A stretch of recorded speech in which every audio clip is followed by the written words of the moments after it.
इस मूवी की कहानी वर्ल्ड वॉर के टाइम पीरियड की है और इसकी शुरुआत में हमें एक बूढ़ा आदमी दिखाया जाता है जिसका कि नाम टोरो होता है और वो अपने बेटे कार्लो की कब्र के पास बैठा उसे याद कर रहा होता है। और अब हमें टोरो की यादों में कार्लो का फ्लैशबैक दिखाया जाता है जहाँ पर कि कार्लो एक बगीचे में बैठा खेल रहा होता है कि तभी वो वहाँ से उड़कर जाते हुए कुछ प्लेन्स को देखता है और उसको देखकर वो काफी खुश होता है और ये बताने के लिए वो भागकर टोरो के पास जाता है। और अब हम देखते हैं कि वो दोनों काफी खुशी खुशी एक दूसरे के साथ रह रहे होते हैं। और अब एक दिन कार्लो एक पेड़ के नीचे खेल रहा होता है और उसे वहाँ पर कई सारे फ्रूट्स मिलते हैं और कार्लो उनमें से एक फ्रूट उठाकर अपने पास रख लेता है। और अब हम देखते हैं कि टोरो और कार्लो एक चर्च में आए हुए होते हैं जहाँ पर कि टोरो जीसस की मूर्ति को पेंट कर रहा होता है और तभी कार्लो उसे अपना फ्रूट दिखाता है और अब उसे वहाँ पर कुछ आवाज़ें सुनाई देती हैं जिसको सुनकर वो दोनों वहाँ से अपने घर जाने लगते हैं।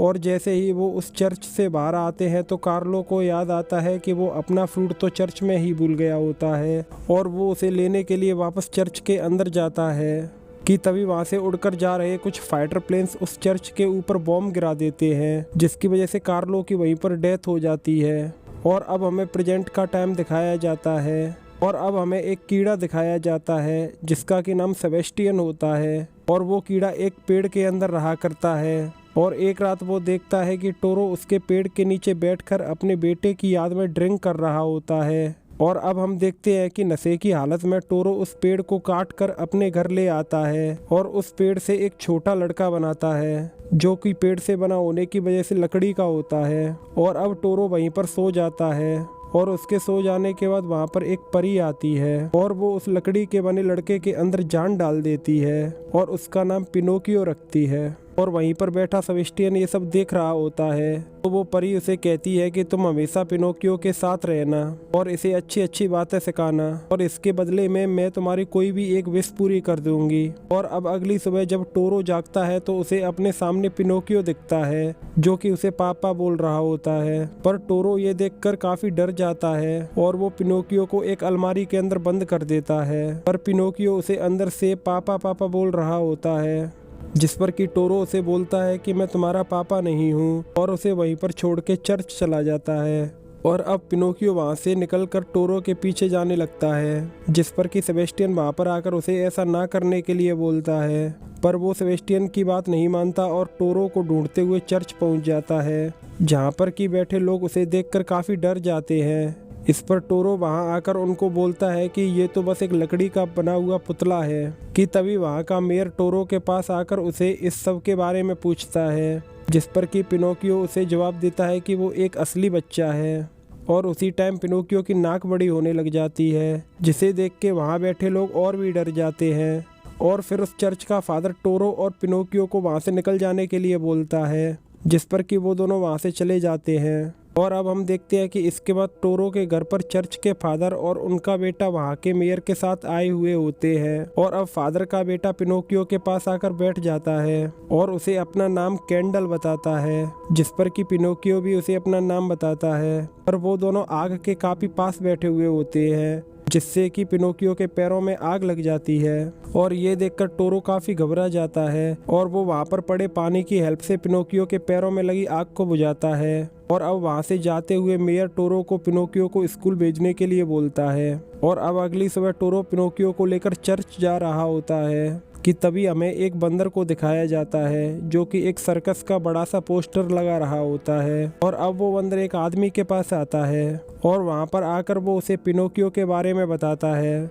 और उस आदमी का नाम बोल पे होता है। और अब बोल पे पिनोकियो के बारे में सुनकर काफ़ी खुश होता है। और अब सीन चेंज होता है और हमें चर्च के अंदर टोरो और पिनोकियो दिखाए जाते हैं जहाँ पर कि टोरो पिनोकियो को कार्लो की एक बुक देता है और उसे स्कूल जाने के लिए बोल देता है। उसके बाद पिनोकियो वहाँ से स्कूल जाने के लिए निकल जाता है कि तभी वहाँ पर बोल्वो आ जाता है और वो पिनोकियो को बोलता है कि उसे स्कूल नहीं जाना चाहिए क्योंकि वहाँ पर सभी लोग उसे देख के डर जाएंगे और वहाँ पर कोई भी उसे बिल्कुल भी पसंद नहीं करेगा। और अब वो आगे पिनोकियो को बोलता है कि तुम मेरे साथ मेरे सर्कस में चलो, वहाँ पर तुम्हें हर कोई पसंद करेगा और इससे तुम्हारे पापा को भी काफ़ी ज़्यादा खुशी होगी। और अब बोल्वो की ये बात सुनकर पिनोकियो उसके साथ जाने के लिए मान जाता है और अब वोल्वो से एक पेपर पर साइन करवा लेता है। और अब हमें पिनोकियो का पहला शो दिखाया जाता है, जिसे देखकर कि वहाँ के लोग काफ़ी खुश हो रहे होते हैं कि तभी वहाँ पर टोरो आ जाता है और वो पिनोकियो को अपने साथ ले जाता है। और अब टोरो पिनोकियो को डांटता है और उसे बोलता है कि मैंने तुम्हें स्कूल भेजा था तो तुम स्कूल क्यों नहीं गए, जिस पर कि पिनोकियो टोरो को झूठ बोलता है कि वो स्कूल जाने का रास्ता भूल गया था। और झूठ बोलते ही पिनोकियो की नाक बड़ी होने लगती है। तभी वहाँ पर वोल्वो आ जाता है और वो टोरो से पिनोकियो को छीनने लग जाता है, जिससे कि पिनोकियो एक गाड़ी के सामने गिर जाता है और इस वजह से पिनोकियो की वहाँ पर ही डेथ हो जाती है। और उसके बाद पिनोकियो की सोल एक दूसरी दुनिया में पहुँच जाती है, जहाँ पर कि वो एक परी से मिलता है और ये परी उस परी की सिस्टर होती है जिसने कि पिनोकियो में जान डाली थी। और अब वो परी पिनोकियो को बोलती है कि तुम एक असली इंसान नहीं हो, मेरी बहन ने परियों के नियम को तोड़कर तुम्हारे अंदर जान डाल दी थी, जिस वजह से तुम कभी मर नहीं सकते हो और किसी भी कारण से जितनी भी बार तुम्हारी मौत होगी तुम सीधा मेरे पास यहाँ पर आ जाओगे। और अब वो परी पिनोकियो को आगे बताती है कि जब तक यहाँ पर रखी ये रेत ख़त्म नहीं हो जाती तब तक तुम्हें हर बार मेरे पास रुकना पड़ेगा और इस रेत के ख़त्म होते ही तुम वापस जिंदा हो जाओगे। और अब हम देखते हैं कि टोरो और वोल्वो मेयर और चर्च के फादर के साथ पिनोकियो की बॉडी के पास बैठे हुए होते हैं कि तभी पिनोकियो फिर से जिंदा हो जाता है, जिसे देखकर वोल्वो उन सब लोगों को बोलता है कि वो पिनोकियो को अपने साथ ले जाएगा, क्योंकि पिनोकियो ने उसके सर्कस में काम करने के लिए कॉन्ट्रैक्ट साइन किया हुआ है। उसके बाद वहाँ का मेयर वोल्वो को इसके लिए मना कर देता है और वो पिनोकियो को जंग में सोल्जर बनाने के बारे में बोलता है, जिसे सुनकर टोरो काफ़ी ज़्यादा दुखी होता है। और अब पिनोकियो और टोरो दोनों अपने घर जा रहे होते हैं, जहाँ पर कि पिनोकियो रास्ते में टोरो को बोलता है कि वो काफ़ी ज़्यादा खुश है क्योंकि अब वो जंग में जाएगा, जिसे सुनकर टोरो को काफ़ी गुस्सा आता है और वो पिनोकियो को बोलता है कि जंग पर जाना कोई खुशी की बात नहीं है। और अब आगे वो बोलता है कि मैं तुम्हारे बारे में बिल्कुल ही गलत था, तुम कभी भी कार्लो की जगह नहीं ले सकते हो और तुम बस मेरे ऊपर एक बोझ हो, जिसे सुनकर कि टोरो काफ़ी दुखी होता है। और अब हम देखते हैं कि पिनोकियो वोल्वो के सर्कस में जाने का डिसाइड करता है, पर सेबेस्टियन उसे इसके लिए मना करता है, तो वो सेबेस्टियन को एक कांच के डब्बे में बंद कर वहाँ से चला जाता है। और अब वो वोल्वो के पास जाकर उसे बोलता है कि मैं तुम्हारे सर्कस में काम करने के लिए रेडी हूँ, पर उसके बदले तुम मेरे हिस्से के पैसे मेरे पापा के पास भेज देना, जिस पर कि वोल्वो उसकी बात मान लेता है। और अब अगली सुबह जब टोरो जागता है तो सेबेस्टियन उसे सब कुछ बता देता है, जिसे सुनकर कि टोरो काफी दुखी होता है और वो पिनोकियो को लेने सर्कस वाली जगह पर आता है, पर वहां आकर वो देखता है कि सब लोग वहां से जा चुके होते हैं। और अब टोरो पिनोकियो को ढूंढने का डिसाइड करता है और उसे ढूंढने के लिए वहां से निकल जाता है। और दूसरी तरफ हमें पिनोकियो दिखाया जाता है जो कि अलग अलग जगहों पर जाकर शो दिखा रहा होता है और इससे वोल्वो काफी मुनाफा कमा रहा होता है। और अब वो सब लोग मिलकर एक शो कर रहे होते हैं और वहीं पर पिनोकियो को पता लगता है कि वोल्वो उसके पापा के पास कोई भी पैसे नहीं बेचता है और वो उसे धोखा दे रहा होता है, पर पिनोकियो को इस बात पर यकीन नहीं होता है। और अब हमें टोरो और सेबेस्टियन को दिखाया जाता है जो कि एक नाव में बैठकर पिनोकियो को ढूंढने के लिए जा रहे होते हैं कि तभी एक बड़ी सी मछली आकर उनको निगल जाती है। उसके बाद हम देखते हैं कि वोल्वो अपने बंदर को मार रहा होता है और पिनोकियो उसे बचाने के लिए आता है, जिस पर कि वोल्वो उसे भी मारने की धमकी देता है और बोलता है कि मैं तुम्हारा मालिक हूँ और तुम मेरे गुलाम हो, तो मैं तुम्हारे साथ जो चाहे वो कर सकता हूँ। और इधर हम देखते हैं कि टोरो उस बड़ी सी मछली के पेट के अंदर जिंदा होता है। और अब हमें पिनोकियो का शो दिखाया जाता है जहाँ पर कि एक आर्मी का ऑफिसर उसका शो देखने के लिए आया हुआ होता है। और अब पिनोकियो और वो बंदर मिलकर अपने शो में उस आर्मी ऑफिसर का मजाक उड़ा रहे होते हैं, जिस पर कि गुस्सा होकर वो ऑफिसर अपने एक साथी को उसे मारने के लिए बोलता है और वो पिनोकियो को गोली मार देता है, जिससे कि पिनोकियो की एक बार फिर से डेथ हो जाती है और वो एक बार फिर उसी परी के पास आ जाता है। और अब वो परी पिनोकियो को फिर से जिंदा कर देती है। और जब पिनोकियो जिंदा होता है तो वो देखता है कि वो कुछ बच्चों के साथ एक आर्मी के ट्रक में होता है और उसके साथ वहाँ पर उनके शहर का मेयर भी होता है। और अब वो मेयर उन सबको आर्मी में जाने के लिए ट्रेन करने लग जाता है। तभी उनके ऊपर कुछ फाइटर प्लेन्स आ जाते हैं और वो उनके ऊपर बॉम्ब गिरा देते हैं और वो बॉम्ब सीधा मेयर के ऊपर आकर गिरता है और इससे उस मेयर की वहीं पर डेथ हो जाती है। और उस धमाके की वजह से पिनोकियो भी बेहोश हो जाता है। और अब उस जगह पर पिनोकियो को ढूंढते हुए अपने मंकी के साथ वोल्वो आ जाता है और वो पिनोकियो पर काफी गुस्सा होता है क्योंकि उसने आर्मी ऑफिसर का मजाक उड़ाया था और इस वजह से उसे अपना सर्कस बंद करना पड़ा। और अब वोल्वो पिनोकियो को एक पहाड़ की चोटी पर ले जाकर जलाने लग जाता है,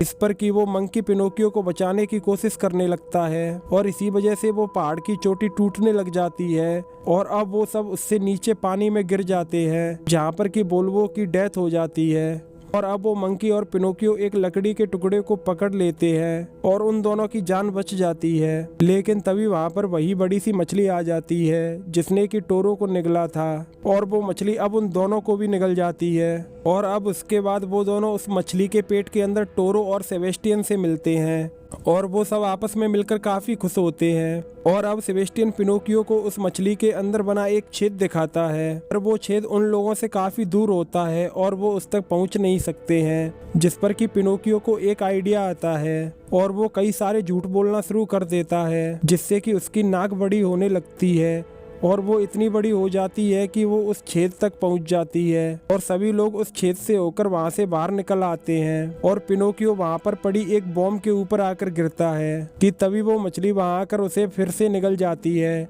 और पिनोकियो उस मछली के पेट के अंदर ही उस बॉम्ब को चला देता है जिससे कि उसकी एक बार फिर से डेथ हो जाती है और धमाके की वजह से टोरो बेहोश होकर पानी में डूबने लग जाता है, जिस पर कि पिनोकियो उस परी को जल्दी से उसे वापस जिंदा करने के लिए बोलता है। लेकिन वो परी उसे बोलती है कि जब तक ये रेत खत्म नहीं हो जाता तब तक तुम जिंदा नहीं हो सकते, पर अगर फिर भी तुम जिंदा होना चाहते हो तो मैं तुम्हें जिंदा कर सकती हूँ, पर इस बार ये तुम्हारी आखिरी लाइफ होगी और अब तुम मरे तो फिर कभी जिंदा नहीं हो पाओगे। और पिनोकियो उसकी ये बात मान लेता है और वो जिंदा हो जाता है। और अब पिनोकियो पानी में डूब रहे टोरो को बचा लेता है, पर उसे बचाते टाइम पिनोकियो की खुद की जान चली जाती है और अब वो फिर से जिंदा नहीं हो रहा होता है, जिसे देखकर टोरो काफी दुखी होता है और वो जोर जोर से रोने लगता है, जिसे देखकर वहाँ पर वो परी आ जाती है जिसने कि पिनोकियो में जान डाली थी। और उस परी को देखकर टोरो उसे पिनोकियो को जिंदा करने के लिए बोलता है, पर वो परी उसे मना कर देती है